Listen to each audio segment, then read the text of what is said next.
2020లో lockdown సందర్భాన Tablighi Jamaat వారు విదేశీయులను వారు ఆతిథ్యం ఇచ్చారు. వారికి ఉండడానికి నివాసం కల్పించారు. మరియు వారి ద్వారా కరోనా వ్యాప్తి అనేది భారతదేశంలో జరిగింది. ఒకవేళ వాళ్ళు అలా చేసి ఉండకపోతే కరోనా వ్యాప్తి జరిగేది కాదు. కాబట్టి వీరందరూ కూడా దోషులేను అని 70 మంది తబ్లీగీ జమాత్ వారిపై కేసులు నమోదయ్యాయి. అయితే 2022లో కొంతమంది ఒక 16 పిటిషన్ల ద్వారా వారికి ఎలాంటి సంబంధం లేదు అని ఆ పిటిషన్లలో తెలిసినప్పటికీను ఢిల్లీ పోలీసులు దానిని వ్యతిరేకిస్తూ కాదు వారు భారతీయ శిక్షా స్మృతిలో శిక్షను అనుభవించాల్సిందేనని వారు చెప్పడం జరిగింది. అయితే ఇవాళ 5 సంవత్సరాల తర్వాత దేవుని యొక్క దయతో జస్టిస్ నీనా బన్సాల్ కృష్ణ గారు తీర్పును వెలువరిస్తూ సాక్ష్యాధారాలను పరిశీలించిన పిమ్మట ఇందులో తబ్లీగీ జమాత్ వారికి ఎలాంటి సంబంధం లేదు అని తీర్పునిచ్చి ఆ 70 మందిపై ఉన్నటువంటి ఛార్జ్ షీట్లను రద్దు చేశారు. 2020 సంవత్సరం మార్చి నెలలో కనుక మీరు పరిశీలిస్తే తబ్లీగీ జమాత్ వారు కరోనా వ్యాప్తికి ముఖ్యమైనటువంటి కారణమని మన భారతదేశంలో ఉన్నటువంటి మీడియా సోదరులందరూ కూడా ప్రచారం చేసినటువంటి వారేను. భారతదేశంలో ప్రతి ఒక్క మీడియా మరియు ముస్లింలంటే గిట్టనటువంటి వారు దాన్ని మరొక మెట్టు ముందుకేసి ఒకవేళ తబ్లీగీ జమాతే కనుక భారతదేశంలో ఈ కార్యాలకు పూనుకొని ఉండకపోతే అసలు భారతదేశంలో కరోనా వచ్చేదే కాదు అనేది కూడా చెప్పేశారు. ఓవరాల్గా వెరసి చివరికి ఏం చెప్పారంటే ముస్లింల ద్వారా భారతదేశంలో కరోనా వ్యాపించింది అని ప్రచారం కూడా చేశారు. తమ వాట్సాప్ మెసేజ్ల్లో ఎంతోమంది తమ వాట్సాప్లో పంపించినటువంటి విధానం నాతో కూడా కొంతమంది హైందవ సోదరుడు అడిగినటువంటి ప్రశ్న ఏమిటంటే, ఏంటి జాబీర్ ఇదిగో ఇలా జరిగిందంటగా నిజమేనా, వారు ఇక్కడికి వచ్చి కరోనా వ్యాప్తి చేశారంట నిజమేనా అని చాలా అమాయకంగా అడిగారు. నేను వారికి అప్పుడైతే నచ్చజెప్పాను, వాస్తవానికి వ్యాధిని ప్రబలింపజేయాలని ఎవరికైనా ఉంటుందా? తను స్వతహాగా తను వ్యాధిగ్రస్తుడై ఉండి మరొకరికి కూడా వ్యాధిని అంటించాలని తపన ఎవరైనా ఉంటుందా? ఎవరైనా వ్యాధిగ్రస్తుడు వ్యాధిని కనుక అనారోగ్యానికి గురైతే అతను ఎప్పటికీ వేరొకరికి ఇది రావాలని కోరుకోడు. ఎందుకంటే తన ఆఖరి ఘడియల్లో తను లెక్క చెప్పుకోవాలన్నటువంటి బాధ ప్రతి ఒక్కరికి కలుగుతుంది. నాస్తికుడికి కూడా కలుగుతుంది. అయ్యో నేను ఈ జీవితంలో ఉన్నంత వరకు దేవుణ్ణి నమ్మలేదే, మరి వాళ్ళ నాకు పోయే కాలం దాపురించింది, మరి ఇప్పుడు కూడా నేను వేరొకరి కష్టాన్ని ఎలా కోరుకోగలను అనేది వాడు ఆలోచిస్తారు. కానీ ఎంతో దుర్మార్గంగా ఈ అమాయకులైనటువంటి తబ్లీగీ జమాత్ వారిపై చాలామంది మీడియా సోదరులు సరైనటువంటి పరిణితి లేకుండా, ప్రామాణికమైనటువంటి పరిజ్ఞానం లేకుండానే వారిని దోషులుగా కటకటాలలో నుంచోబెట్టారు. అయితే ఏమైంది? ఆ 70 మందిపై ఏదైతే కరోనా చేయడానికి వీరే మూల కారకులు అని ఈ ఎఫ్ఐఆర్ రికార్డ్ చేయడం జరిగిందో, ఛార్జ్ షీట్లు వేయడం జరిగిందో, వాటన్నిటిని కూడా బేషరతుగా తిరస్కరించి రద్దు చేసి వారందరినీ విడుదల చేశారు జస్టిస్ నీనా బన్సాల్ కృష్ణ గారు. అలాంటి న్యాయపూరితమైనటువంటి విలువలు కలిగినటువంటి న్యాయ వ్యవస్థపై నమ్మకం కలిగేలాగా తీర్పులు ఇచ్చినటువంటి జస్టిస్ బన్సాల్ కృష్ణ గారికి హ్యాట్స్ ఆఫ్. ఇలాంటి జడ్జీలు ఇలా ఇప్పుడు ఇంతమంది ఉన్నారంటే మాకు చాలా ఆనందంగా ఉంది. ఒక కామన్ మ్యాన్కి ఇలాంటి తీర్పులు ఎంతో మనోధైర్యాన్ని కల్పిస్తాయి. ఇప్పుడు నేను మీడియా వారిని అడుగుతున్నాను, ఆ రోజు మీరు అబ్జర్వ్ చేసిన మీరందరికీ తెలుసు, ఎవరు దీని నుంచి తీసిపోలేదు, అందరూ టీవీలో అదే చూశారు. తబ్లీగీ జమాత్ వారు భారతదేశంలో కరోనా వ్యాపింప చేయడానికి మూల కారకులు అని నిర్ధారించి మరీ వ్యాపింపజేశారు. దాదాపుగా 1 నెల పాటు ఇటు తెలుగు మీడియాలు కానివ్వండి, అటు నేషనల్ మీడియాను కానివ్వండి, కోడై కూసాయన్నమాట. తబ్లీగీ జమాత్ తబ్లీగీ జమాత్ తబ్లీగీ జమాత్. అది ఎంతగా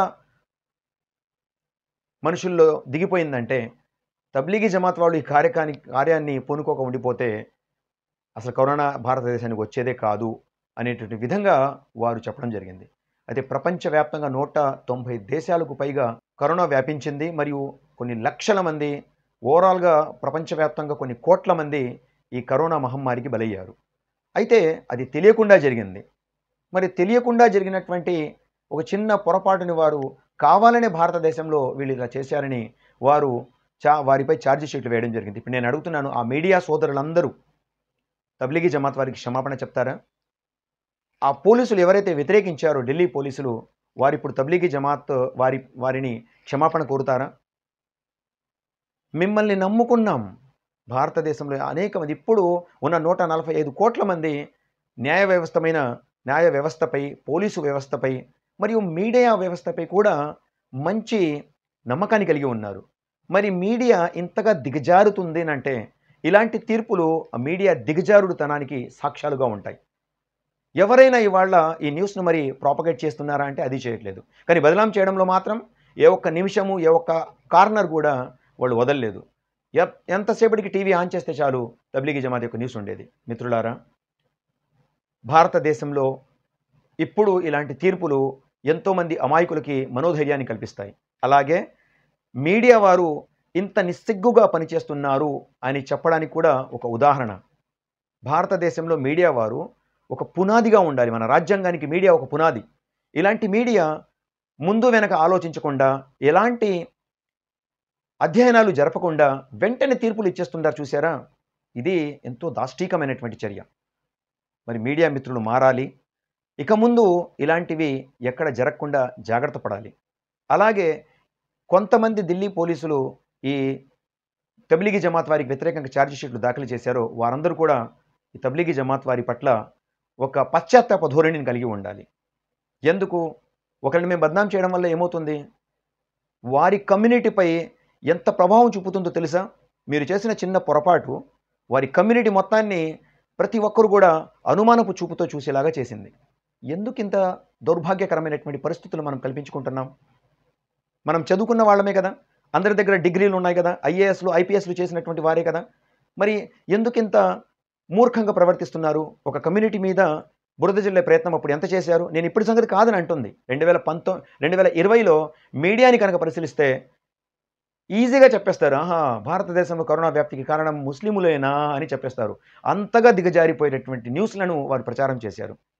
కనీసం ఇక ముందైనా ఇలాంటి విషయాల జోలికి పోకుండా ఒళ్ళు దగ్గర పెట్టుకొని న్యూస్లు చదివేటటువంటి సంస్కారాన్ని నేర్చుకోవాలి. ప్రతి ఒక్కరికి సరైనటువంటి విషయాలను చేరవేసే విధంగా మీడియా ఎదగాలి. ఇప్పుడు మీడియా ఒక వ్యాధికి లోనైతూ ఉంటుంది. ఒక కమ్యూనిటీని బదనాం చేసేటటువంటి వ్యాధికి లోనైంది కొంతమంది మీడియా మిత్రులు. వారందరూ కూడా తమ ధోరణిని మార్చుకోవాలి. భారతదేశం మన పర తేడా లేకుండా ఇది మనందరి దేశంగా మనం అనుకోవాలి, నమ్మాలి. ఎంత భారతదేశం నాదో అంతే భారతదేశము పక్కవాడిది కూడా అనేటటువంటి సంస్కారాన్ని నేర్చుకుంటే ఒక కమ్యూనిటీని బదనాం చేయడానికి ఎప్పుడు కూడా ముందుకు రారు. మిత్రులారా, ఇప్పటికైనా చెప్పేది నేను ఒకటే, ఆచితూచి న్యూస్లను టెలికాస్ట్ చేయాలి. లేకపోతే ఏమవుతుంది? ఇవాళ భారతదేశంలో మీడియాపై నమ్మకం తగ్గిపోయింది. వీరు చెప్పేదంతా అబద్ధాలే అని ఎన్నో మీడియాల చివరికి బ్రహ్మాండంగా ఇంగ్లీష్లో మాట్లాడేటటువంటి వారు కూడా ఒకప్పుడు బ్రహ్మాండంగా పనిచేసినటువంటి మిత్రులు మరి తర్వాత వారికి ఏమైందో తెలియదు. వారెందుకు ఇలాంటి ధోరణులను అనుసరిస్తున్నారో కూడా తెలియదు. మరి ఇంతమంది మీడియా మిత్రులు ఉండి కూడా సరైనటువంటి న్యూస్ని ప్రచారం చేయకపోవడం ఎంతో దౌర్భాగ్యకరం. భారతదేశంలో 145 కోట్ల మంది ప్రపంచ దేశాలు భారతదేశాన్ని చూడడానికి గల కారణం భారతదేశంలో అధిక మంది ఉండి కూడా, ఎన్నో వ్యత్యాసాలు ఉండి కూడా కలిసికట్టుగా ఉంటారు అనేటువంటి విషయంపైనే భారతదేశానికి ఒక పెద్ద గౌరవం అనేది ఉంది. మరి ఆ గౌరవాన్ని మనం నిలబెట్టుకోవాలి. ఒక కమ్యూనిటీని, ఒక జాతి ప్రజల్ని, లేదా ఒక ధర్మానికి, ఒక మతానికి సంబంధించినటువంటి వారిని ఎప్పుడు కూడా బదనాం చేసే ఉద్దేశంతో మనం ముందుకెళ్ళకూడదు. మీడియా మిత్రులు మారాలి. ఎవరైతే అప్పుడు తబ్లీగీ జమాతే దీనికి కారణమని కోకొల్లలుగా న్యూస్లు ప్రచారం చేశారో కనీసం ఇవాళ అప్పుడు పొరపాటు జరిగింది అని ఒక న్యూస్ అన్న మీరు మీ మీడియా ద్వారా భారతదేశానికి చెప్పగలగాలి.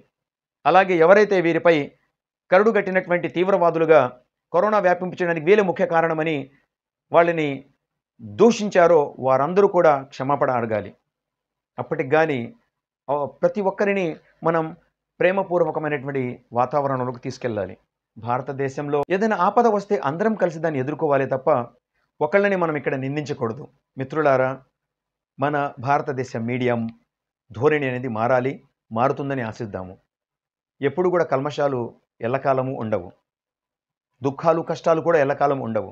5 సంవత్సరాల తర్వాత ఒక అప్రిషియబుల్ వెరిడిక్ట్ అనేది మీనా బన్సాల్ కృష్ణ గారు ఇవ్వడం ఎంతో సంతోషదాయకము.